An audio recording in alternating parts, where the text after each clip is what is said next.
Hi guys, I'm Jon Watts from the TruGolf Academy. You've joined me here in the swing studio at Drayton Park Golf Club, and today we're going to be talking about the perfect draw. Hopefully by now you've already seen part one, the perfect fade. If you haven't, please check that video out a little later on.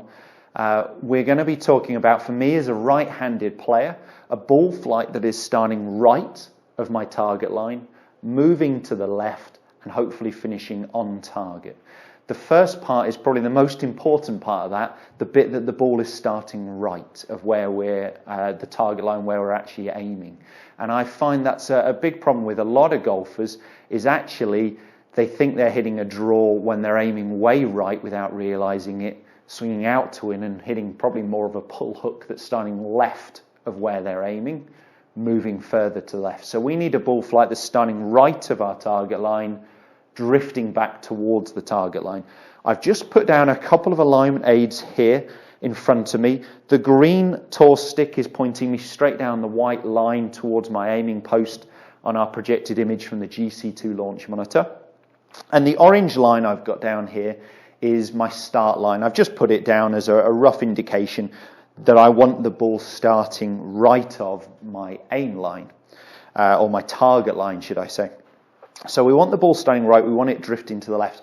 How are we going to start the ball to the right of the target? We know from using launch monitors and the data we've collected from monitors like GC2, TrackMan, Flight Scope, that around 80%, give or take, because it depends on what club we're using, whether it's a wood or an iron, around 80% of where the ball starts is down to where the club face is pointing at impact. So we actually need the club face to be open compared to the target by the time we hit the golf ball. Okay, so I'm going to actually start with my club face aiming a little bit open, a little bit to the right of my target line to start with, in the hope that through impact my club face is still a little bit open, pointing to the right of the target line.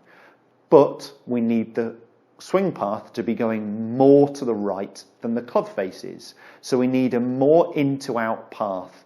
So if I've got the club face, let's say 5 degrees open compared to my target, I need the swing path to be more than 5 degrees into out.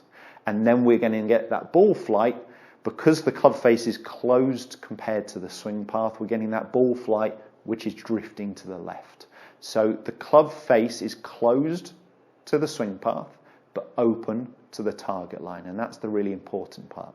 Where we strike on the club face will have an effect. What I want you to presume from these shots I'm hitting here is that we're getting a centered strike. Obviously I can't guarantee that. I'd love to be able to guarantee that, but if we go for that, we're getting a pretty centered strike. Where we strike on the club face would affect the start line, especially when we move on to the woods. So with a driver in our hands, if we're hitting out the toe of the club, the ball would be starting more to the right, out the heel it would be starting more to the left, so it will affect the start line.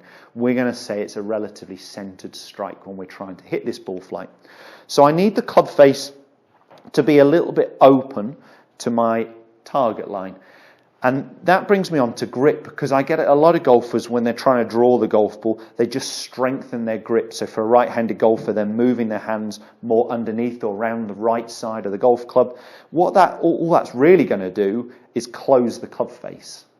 Now, if the club face comes through and it's closed, it's pointing left of the target, a long way left of the swing path, we end up with more of a pull hook. A very low flat ball flight that can be very destructive.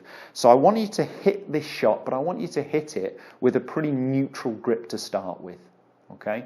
If you're hitting then a ball flight where it's consistently going straight right to target, the swing path and the club face position are pretty married up, but out to the right of the target, then by all means maybe look at tweaking the grip or just the club face not as open at setup. But I would prefer you to start with your hands in your neutral, normal grip rather than trying to change that. What I do want to get is my body initially, we're going to try and over-exaggerate this. I'm going to aim the club a little bit to the right on this orange line, my start line, but I'm going to aim my body more to the right in more of a closed position. And I'm going to make sure my feet, knees, hips and shoulders are all following that line. Okay, so I'm going to actually initially just over-exaggerate this, because I find a lot of golfers probably doing it too minimal.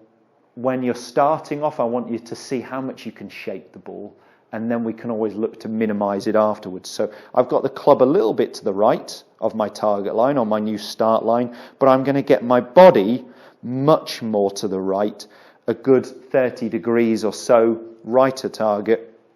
And I'm going to be trying to make a swing path that is following my body alignment. So the club is feeling like it's swinging more from in to out. Okay, so I'm going to go ahead and hit this. There's one other thing I just want to talk about before I do that. Nearly forgot. And that's to do with the ball position. So, and we talked about this when I was talking about the perfect fade.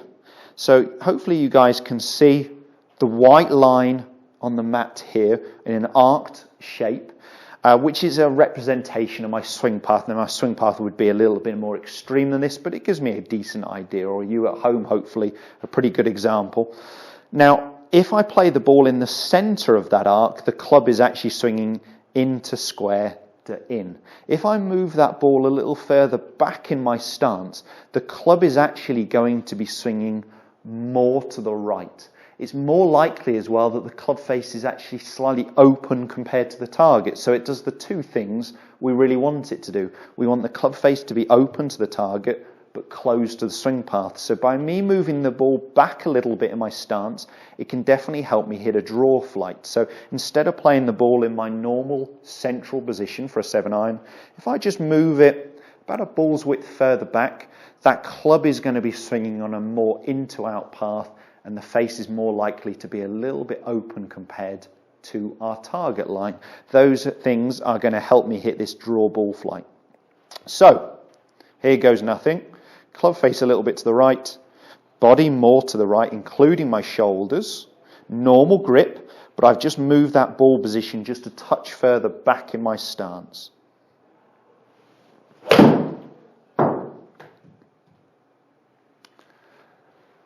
I might have to start playing golf.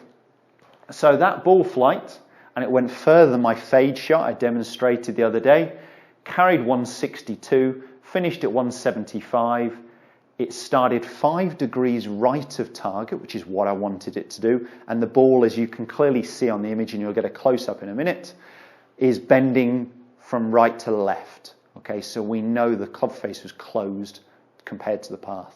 Okay, so that was my perfect draw flight, something that started right, bent left, and actually finished pretty much on target. I'll just hit one more quick one of those. Club face a little bit to the right, body more to the right, including my shoulders. Move the ball just a touch further back, and I'm trying to swing on my body line. So the problem with that one is it actually bent a little bit too much. My club face wasn't quite open enough. It started 1.5 degrees right. So either I actually needed a more minimal path or a slightly more open club face position. So it did start right, it did bend left, but it's actually finished left to target. I'd much prefer a ball flight that's finishing on target or even just a touch right of it, just like the first shot. Hopefully that's helped clear up a few things. I'd love to get your feedback. Please do give us a thumbs up, and remember to subscribe to the channel. It is for free. We are on lots of different social media outlets, so please get on to Instagram, Facebook, Twitter, and follow us on those. Your feedback is vital. Thanks, guys.